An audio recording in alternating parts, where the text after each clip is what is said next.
السلام عليكم، أهلا وسهلا فيكم بقناة وصفات علا الحج. اليوم إن شاء الله بدي أعمل معاكم شوربة الخضار. بدي أعملها بطريقة سهلة وبسيطة وتحفة. نبدأ بسم الله. الخضار اللي بحتاجها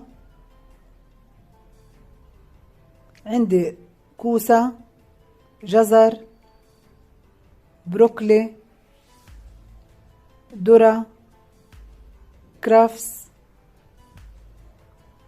بطاطا وبصل.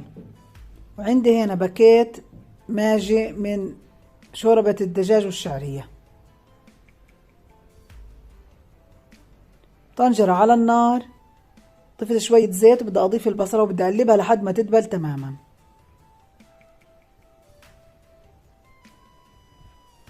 الآن بدي أضيف الخضار. لاحظوا أنا مقطعاها مكعبات صغيرة. بدي أضيفها كلها وأقلبها كتير منيح مع البصلة.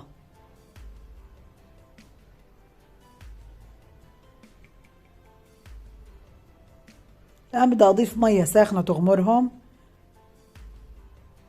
وأغطي الطنجرة وهدي النار تماما وأتركها من 25 ل 30 دقيقة لحد ما تستوي كل الخضار. بعد ما مر الوقت بضيف باكيت الماجي. ممكن انت تضيفي بودرة ماجي مع شعرية لحال.